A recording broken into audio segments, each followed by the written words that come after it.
Ces images sont censées être parmi les plus vérifiées des géants. Il y a une partie de l'histoire qui n'est tout simplement pas racontée. Des hiéroglyphes en Égypte montrent des entités massives ressemblant à des humains. Il y a une empreinte de pas géante dans le granit en Afrique du Sud. Elle est à peu près aussi grande que vous, 1,90 m, une empreinte. Regardez ceci.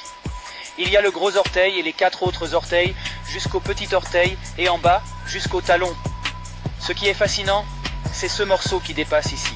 C'est comme lorsque vous mettez votre pied dans la boue et que vous le retirez, vos orteils soulèvent un peu de boue. Cela doit être le pied d'une créature de 20 à 40 pieds. Il y avait un autre type d'humain sur cette planète qui ne suivait pas l'évolution darwinienne. On a trouvé un doigt pétrifié. Parlez-nous-en. Était-il biologique? Oh, tout à fait. Ils l'ont scanné, ils peuvent voir les tendons et les os, et il s'agit bien d'un os de doigt organique avec l'ongle.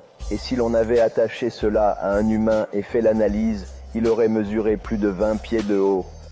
Peut-être s'agit-il d'Anunnaki ou de leur progéniture, les Néphilim ici sur Terre. Peut-être que ces histoires bibliques ont plus à nous dire que ce que nous leur attribuons. Dans la Bible hébraïque, les Néphilim étaient les fils des dieux. Ils étaient également connus sous le nom de géants et considérés comme les déchus.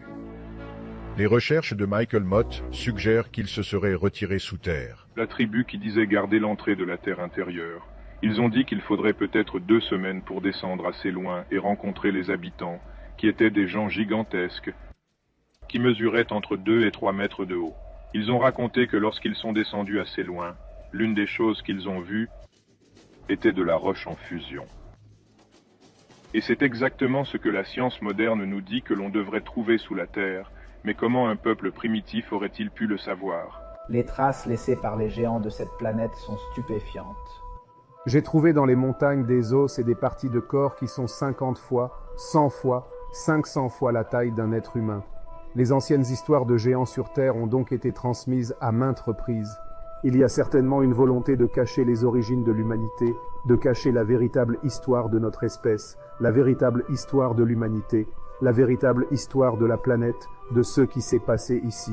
Toute notre histoire a été réécrite et nous a été cachée pendant si longtemps. Des géants ont été découverts. Il y a donc plus de 1500 articles de journaux datant du début des années 1900 et de la fin des années 1800 qui font état de découvertes incessantes d'ossements géants. Des découvertes incessantes d'ossements géants. Il existe plus d'une centaine de grandes empreintes mystérieuses d'apparence humaine conservées dans la pierre depuis des milliers d'années dans le monde entier. Que sont ces géants et que leur est-il arrivé?